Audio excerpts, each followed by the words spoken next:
¿Cuándo me bendijo? Cuando Cristo ascendió a los cielos. Usted no necesita decir, es que me falta. No. Usted ya está bendito. Y desde esa posición tiene que trabajar. Y de esa posición tiene que orar. La manifestación de esa bendición, eso es otra cosa. Mire, la Biblia dice en Timoteo, si no me equivoco, la segunda carta a Timoteo, si no me equivoco, que la gracia nos fue dada a todos desde antes de la fundación de los siglos, dice la Biblia. Desde antes de los tiempos de los siglos. A todos. O sea, toda la gente tiene acceso a la gracia de Dios. ¿Está bien? Ahora, la manifestación de esa gracia, la Biblia la registra como que necesitamos una parusía. Parusía es una aparición, una venida del Señor Jesucristo a mi vida personal. ¿Ya? Para que cuando esa venida del Señor Jesucristo, cuando yo entienda lo que Él ha hecho en mí, venga a mí y yo lo asimile, aquello que me fue dado se manifieste. ¿Lo explico otra vez? Usted tiene todo en su mano, pero mientras usted no entienda la identidad en el Señor Jesucristo, nada de lo que le ha sido dado se puede manifestar. Por ejemplo, cuando yo empecé a compartir la palabra de Dios saliendo de viaje, a mí me agarraban unas depresiones profundas, porque iba yo a la iglesia, a las iglesias, llegaba y veía tantas cosas tan mal. Oía hablar un ministro de otro ministro, este ministro de aquel ministro, se saludaban y decían, hola, ¿cómo estás? Y me decía, este me cae muy mal. Yo decía, no es posible que estemos así. Nos sentábamos a la mesa para hablar de otros ministros. Mi corazón se angustiaba. Toda mi vida fui depresiva, toda. Entonces cualquier cosita, ¡pum!, me bajaba la pila. Era como que me desconectaran. Yo veo gente que está cargada con energía solar, ¿verdad? Se carga todo el día con el sol y en la noche le queda batería por el sol que recibió todo el día, ¿no? Todo el tiempo están como... Y a mí me agarraban unas angustias. Mi madre es testigo, mi padre es testigo que regresaba yo de los viajes 3 días con temperatura, de la depresión que yo sentía, y quería volver a salir, pero me dolían los... Allá iba yo de viaje otra vez, regresaba a la misma situación. Hasta que un día dije, yo no puedo seguir viviendo así. O me gobierno a mí misma, o esto se va a acabar. No puede ser que Dios me tenga en esta angustia.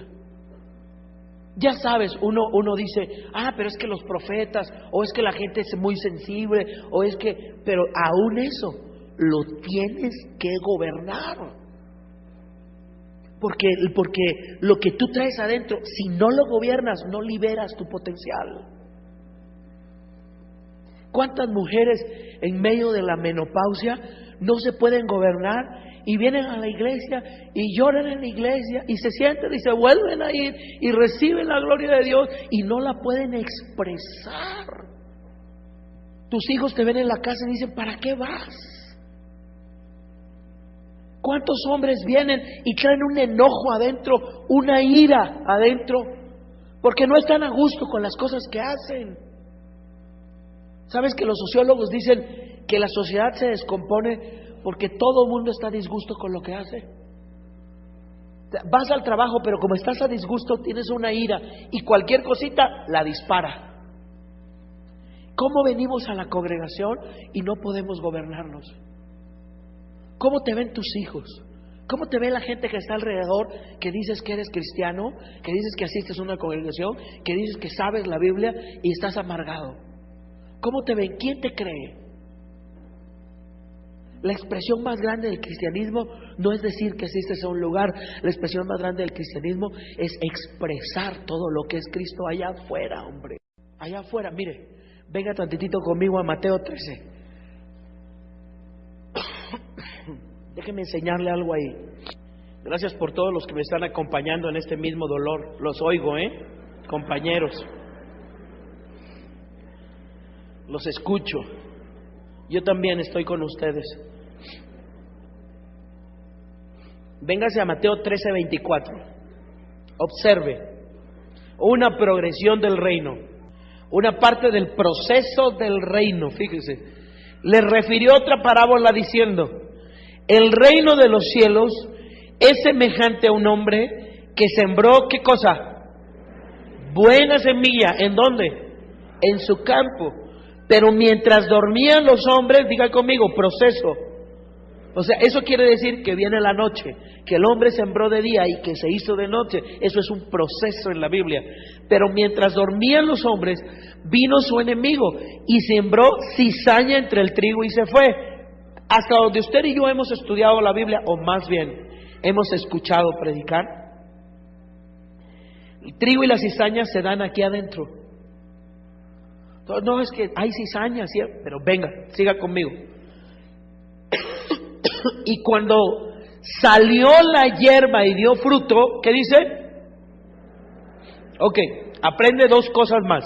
Una, mientras tú estés sembrado, pero no des fruto, no va a aparecer nada que te haga resistencia. En cuanto tú aparezcas y des fruto, inmediatamente aparece la cizaña.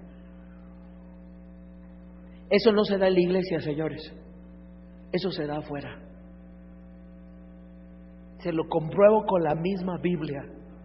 O sea, el hecho de que tú des fruto, inmediatamente se levanta algo que resiste el fruto que tú estás dando. Mientras no hagas nada, nadie te voltea a ver. Pero en cuanto apareces y comienzas a gobernar tu vida y tus hijos dicen: oye, ¿qué te está pasando? Ahora sí como que estás cambiando. Aparece inmediatamente la resistencia. Sigue conmigo. Y vinieron entonces los siervos del padre de familia y le dijeron: Señor, ¿no sembraste buena semilla en tu campo? ¿De dónde pues tienes cizaña? Y él les dijo: un enemigo ha hecho esto. Y los siervos le dijeron, si la quitaban, y él dijo: no, que miren, que bueno. El caso es que dijo: no la quiten, porque las raíces de la cizaña se meten con las de el trigo, y si arrancan la cizaña van a arrancar también el trigo. La cizaña es igualita al trigo, pero el trigo da fruto y la cizaña no. El fruto que da el trigo se muele, ese es el proceso, se hace harina, y la harina, dice la Biblia, sana la olla. ¿Ha leído ese pasaje? Eliseo, el siervo de Eliseo agarra unas calabazas silvestres porque no sabía lo que era, símbolo del creyente que oye cualquier cosa y lo mete a la olla de su corazón. Hay muerte en la olla cuando no sabes lo que estás oyendo. Adentro de la olla tiene que haber harina procesada, creyentes procesados que tengan sano el corazón. Si no, lo que salga de tu corazón para otras personas es muerte. Tu corazón está envenenado con cosas silvestres que no han sido crecidas, abonadas, escarbadas, protegidas por alguien, por el discipulado, pues. La mayoría de la gente hoy no se quiere discipular. ¿Sabe por qué? Porque dice: ¿por qué? ¿Quién me va a enseñar a mí si yo puedo leer la Biblia? Viene una onda sobre México y la veo. Viene una onda sobre México, de Dios me habla a mí, de yo puedo encontrar. Entonces, ¿para qué puso Dios ministerios delegados? Gente que tuviera autoridad sobre ti, que pudiera encontrar la revelación que Dios necesita para ti. El discipulado es básico en este momento que viene el establecimiento del reino, y que antes de que el reino se establezca, viene lo falso. Cuando veas en la Biblia, los patrones siempre son iguales: primero lo falso, luego lo verdadero. Para poder distinguirlo, señores, necesitas discipularte, tener olfato agudo para discernir si lo que estás oyendo viene de Dios o no viene de Dios. La única cosa que te protege es que la palabra que recibas, la recibas sistemáticamente. Entonces, fíjese, vamos a la revelación de la parábola del trigo y la cizaña. Venga conmigo al verso 37, desde el 36. Entonces, despedida la gente, entró Jesús en la casa, y acercándose a él sus discípulos le dijeron: explícanos la parábola de la cizaña del campo. Mire, Antes de continuar le voy a decir, voy a seguir ahí en ese pasaje, pero antes de continuar le voy a decir, hay gente que recibe más cuando lee la Biblia y hay gente que recibe menos. No depende de tu intelecto, no depende de si eres inteligente o no, depende de tu hambre, de cuánta hambre tengas de saber de Él. Hay gente que dice, no le entiendo, me da sueño y la cierra. Y hay gente que dice, no le entiendo, Señor, y quiero entenderla. Y la vuelve a leer, y la vuelve a leer, y la vuelve a leer. Multitudes oyeron esta parábola y solo 12 se le acercaron a él a decirle, ¿nos explicas qué quisiste decir? Eso es hambre. Y el hambre provoca que Dios hable. Siga conmigo. Ahí va. La explicación, fíjese. El que siembra las buenas semillas es el Hijo del Hombre. 38. El campo, ¿cómo dice? El campo es el mundo. Entonces el trigo y la cizaña no se sembraron aquí. ¿Se sembraron dónde? Allá afuera.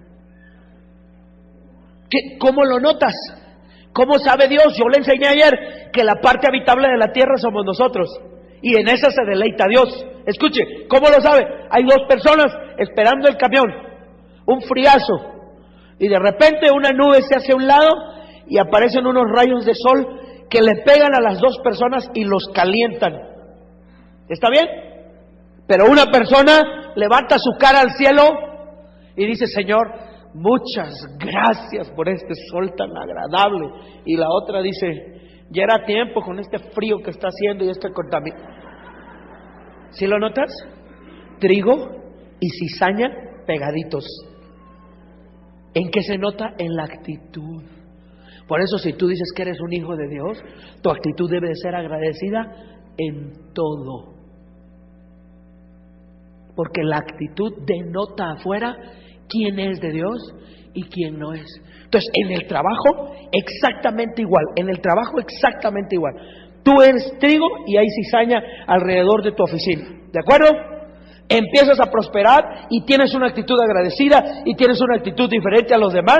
Inmediatamente la cizaña se va a levantar para resistirte, para sacarte del lugar. ¿Para qué te enojas? Alégrate. Alégrate porque estás produciendo lo que debes de producir, fruto. ¿Para qué dices, ay, en el trabajo hay una persecución? Tiene que haber. Ay, las vecinas, tiene que haber. ¿Para qué vienes a orar diciéndole a Dios, por favor, muéstrale en el trabajo? Dios no está aquí para mostrar que tú tienes la razón y que tú eres el chapulín colorado. No es así. Dios está aquí para mostrar que Él es Dios en ti. ¿Ya lo entendió? Ya me expliqué. Mire, la buena semilla dice, son los hijos del reino. Y la cizaña son los hijos del malo. El enemigo que la sembró es el diablo. Y la siega es el fin del siglo. Y los segadores son los ángeles. Escuche, cada vez que termina un siglo, y no hablo de siglos de tiempo, siglo ahí es manera de pensar. Cada vez que termina una manera de pensar, por eso me encanta ver que congregaciones como esta se mantienen persistentes en la misma doctrina, en la misma línea, porque pasan las maneras de pensar, pasan los moveres, pasan las formas de predicar, pasan las modas cristianas y después del fin del siglo levantan la cizaña y el trigo sigue firme, dando el fruto que debe de dar. Cada vez que se termina una manera de pensar, emerge el trigo verdadero que le va a dar de comer al mundo entero. ¿Lo capta? Entonces, regreso aquí. ¿Cómo me bendijo Dios? Cuando Cristo ascendió a los cielos, yo ascendí con Él. Porque estoy unida a Él en espíritu. Él es la cabeza y yo soy el cuerpo. Véngase a Efesios capítulo 2, verso 4. Fíjese. Pero Dios, que es rico en misericordia, por su gran amor con que nos amó, aún estando nosotros muertos en pecados, aún estando